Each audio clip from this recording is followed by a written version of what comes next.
dernier quart d'heure de Smart Bourse, c'est le quart d'heure thématique. Une fois par mois, nous avons rendez-vous avec Michel Rumi, économiste associé de SPAC, pour un exercice de décryptage économique. Michel, bonsoir et bienvenue. SPAC, je le rappelle, qui est une plateforme numérique qui vise à démocratiser notamment l'accès à l'information économique et financière dans un effort de pédagogie économique et financière qui est nécessaire aujourd'hui. Le thème et le décryptage éco avec vous ce mois-ci, Michel, c'est le thème du risque souverain. Oui. Alors, à travers un exemple très précis qui est l'exemple d'actualité dont on parle aujourd'hui, l'exemple de la Russie. Il faut redonner peut-être quelques éléments de contexte. Les financiers suivent ça de très très près. Chaque jour qui passe semble rapprocher la Russie un peu plus du défaut. On va détailler cette mécanique, mais qu'est-ce qu'il faut avoir en tête là pour comprendre ce sujet du risque souverain aujourd'hui ? Qu'est-ce qu'il faut voir, c'est que la Russie doit faire face à 13 échéances, déjà tout au long de l'année 2022, pour soit payer des coupons, soit rembourser des obligations. Et en fait, à chaque fois, on va dire, c'est une acrobatie financière dans la mesure où les États-Unis entravent ou restreint la liberté financière de la Russie et c'est ce qui la pousse, en fait, elle veut la pousser, les États-Unis veulent pousser la Russie à un défaut de paiement. Et le problème, c'est que ce n'est pas un défaut de paiement traditionnel, habituel. Jusqu'à ce jour, elle a réussi à rembourser quand même certaines de ses échéances. C'est tout ça, tout à fait. Elle l'a fait la dernière fois, c'était l'année dernière, 27 mai. Ouais. Elle a remboursé pour l'équivalent à peu près de 100 millions d'euros. Et l'histoire va se retrouver également fin juin. Oui, c'est ça. Et voilà, il y a encore toutes les autres échéances à venir. Est-ce qu'elle est en défaut aujourd'hui de paiement, la Russie ? Non, en fait, on appelle défaut de paiement lorsqu'un pays, par exemple, ne peut pas faire face à ses engagements financiers vis-à-vis de ses créanciers. Ces créanciers, ça peut être des États, ça peut être des institutions financières comme le FMI, la Banque mondiale, ou des investisseurs, on va dire, comme vous et moi, d'une certaine manière, ou plutôt les banques privées. Mais quelle est la particularité de la situation ? C'est que la Russie a la capacité de rembourser, et en fait, elle se trouve avec des créanciers qui refusent de faire des transactions via les canaux habituels.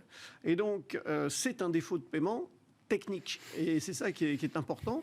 Et donc, les obligations, quand elles arrivent, jusqu'à présent, on va dire, sont réputées comme, on va dire, pas non payées, mais en attente de paiement. Ouais, et c'est ça qui est important, parce qu'on ne sait toujours pas si la Russie va réussir ou pas à payer. Et ça ne dépend pas que d'elle, d'une certaine manière. C'est ça qui est la beauté du sujet russe, en l'occurrence. Juste petit rappel historique, il y a déjà eu quelques rares défauts dans l'histoire de la Russie. C'était une signature souveraine, alors au-delà de la politique, avant la guerre, qui était une signature souveraine tout à fait appréciée des investisseurs internationaux. Tout à fait.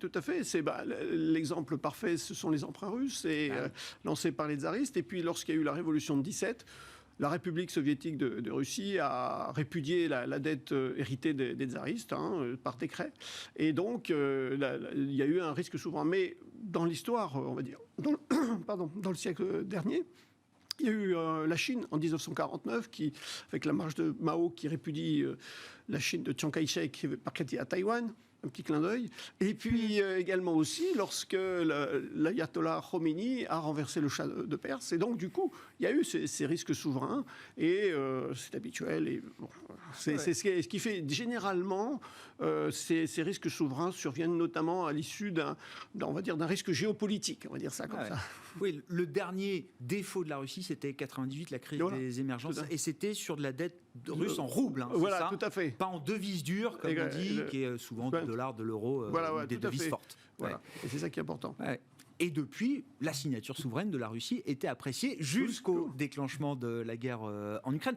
Qu'est-ce qui fait que la Russie peut-être en défaut technique? Pourquoi est-ce que la Russie n'arrive pas ou n'arriverait pas demain à payer ses échéances à ses créanciers?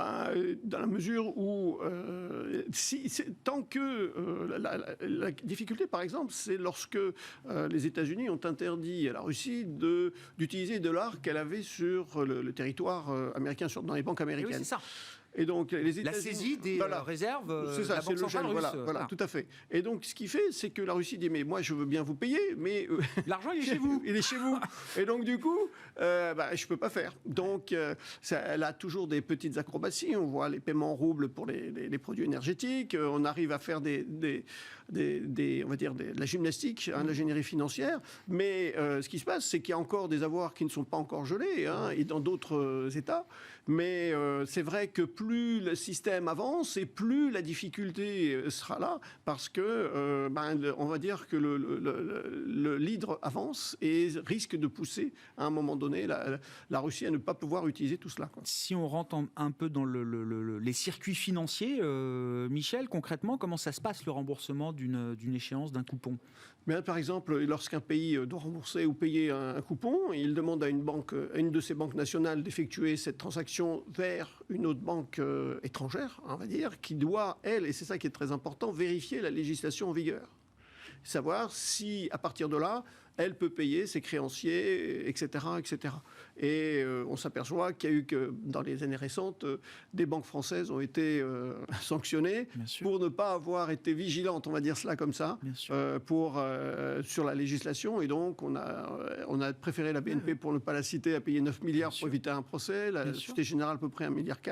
Donc, tout cela fait que ça pose des problèmes. Donc, c'est ça ce qu'il faut bien se rendre compte, c'est qu'au-delà de remboursement, il y a aussi une particularité, c'est qu'il y a une législation et qu'il faut bien la vérifier. Et c'est ça qui fait qu'avec la Russie, il y a de plus en plus de législation. Et donc là, du coup, il n'y a pas de possibilité à ce moment-là.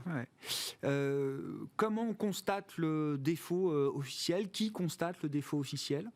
On va dire les deux parties. D'une partie, celui qui doit rembourser, qui dit j'ai pas les moyens de rembourser. Ça peut être tout simplement un rééchelonnement de dette, par exemple, de dire je peux pas ce mois-ci. Oui, il y a une période de grâce généralement avant le défaut, avant qu'on sonne le défaut officiel. Il y a toujours une période de grâce. Ça peut se négocier, etc. Voilà. Et puis en même temps, c'est l'ISDA. En fait, l'ISDA, c'est elle qui va constater la faillite, qui va faire déclencher les crédits default swap et qui va après rentrer sur une mécanique plus financière de remboursement, etc. Et de rentrer sur les aspects plus financiers et de spéculation. L'ISDA, c'est l'organisme qui gère effectivement ce qu'on appelle les CDS, mais les assurances contre le risque de défaut souverain, en l'occurrence dans le cas de la Russie. Il y a des actions sur le terrain judiciaire qu'on peut envisager du côté de la Russie si effectivement le défaut n'est pas de son fait, ou en tout cas, je me mets à la place des autorités russes, c'est un argument qui peut être entendu devant des juridictions ? La difficulté, oui, mais ça va prendre du temps. Et c'est très long, ça va être très coûteux pour un résultat, notamment pour les créanciers, qui n'est pas forcément meilleur qu'une restructuration de la dette.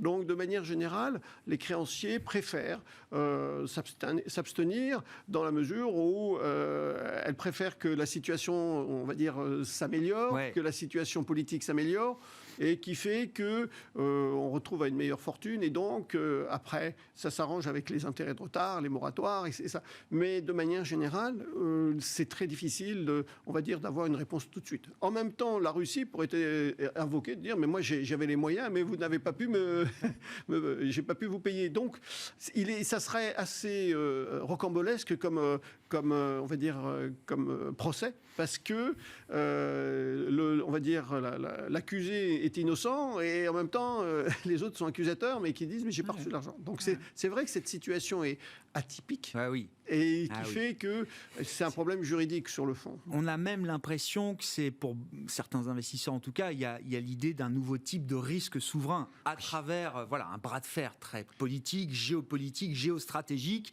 Il y a l'émergence d'un nouveau risque souverain qui n'est pas juste lié au risque habituel financier d'un État. A-t-il ou non les moyens de rembourser ? La question, on le voit, est beaucoup plus compliquée aujourd'hui. Tout à fait. C'est ça qui fait, c'est que la politique rentre dans la finance. C'est ça qui pose la difficulté. Et d'ailleurs, on le voit, les agences de notation, alors américaines, évidemment, ont suspendu la notation de la Russie. Tout à fait, tout à fait. C'est aussi une des illustrations de cette politique. Elles ont suspendu parce que si on contraint de trop, personne ne va prêter à la Russie ou va porter peut-être un défaut Et après, il faudra justifier. Or, la dégradation n'est que la situation d'un état de fait. Or, la situation n'est pas si dramatique que ça, puisque, en fait, tout le monde la Russie, en fait, exporte, mais elle n'achète pas, puisque personne ne veut exporter vers elle. Donc, du coup, elle a des balances commerciales, on va dire, excédentaires, elle a des recettes, donc elle a la capacité de payer. Et c'est ça qui fait, d'une certaine manière, cette solution atypique. Bon, du coup, qu'est-ce qu'on attend, effectivement, pour la Russie, là, sur les échéances à venir, et est-ce que est-ce qu'il y a un monde sans défaut et un monde avec défaut pour la Russie? Ce serait un monde différent? Non, parce que la situation n'est pas, on va dire, au sens traditionnel de défaut de paiement. Elle a la capacité, et vu les situations actuelles, elle a des réserves énergétiques et puis alimentaires. On va voir que je pense que le levier alimentaire peut jouer aussi la deuxième étape de cette... C'est ce que disent les autorités européennes. Voilà. La Russie est en train d'utiliser l'alimentation, l'agroalimentaire comme une arme aujourd'hui. Tout à fait. Et autant avant c'était on va dire un conflit européen, maintenant ça devient un conflit mondial d'une certaine manière. Et donc du coup, la situation fait que c'est difficile de se couper d'un pays qui n'a pas qui a encore de la réserve. Donc peut-être va-t-elle se tourner vers d'autres pays, mais après ça revient dans la sphère politique, c'est-à-dire que le seul pays qui pourrait éventuellement lui prêter, ça serait la Chine, même avec un taux d'intérêt un peu plus élevé. Mais après, ça reste... Est-ce que je veux rester main dans la main de la Chine? C'est une autre forme de dépendance pour la Russie. Tout à fait. Et il y a aussi l'Inde. Mais la question est là, et c'est ça qui fait la difficulté de la chose. Et c'est qui est intéressant au point de vue, on va dire intellectuel, mais déplaisant au niveau réel. On va dire ça comme ça. Ouais, très intéressant cet exemple russe. Il y aura peut-être un avant et un après la Russie 2022 en matière de risque souverain, avec cette dimension politique. Et c'est ça qui fait la spécificité de cette situation. Ouais. Je me souviens d'un intervenant, là où on évoquait le régime de sanctions, la saisie notamment des réserves de la Banque centrale russe, qui est quand même historique et qui pose beaucoup de questions sur l'avenir. La réflexion était de dire, voilà, détenir du dollar aujourd'hui, ça devient aussi un geste politique, quoi.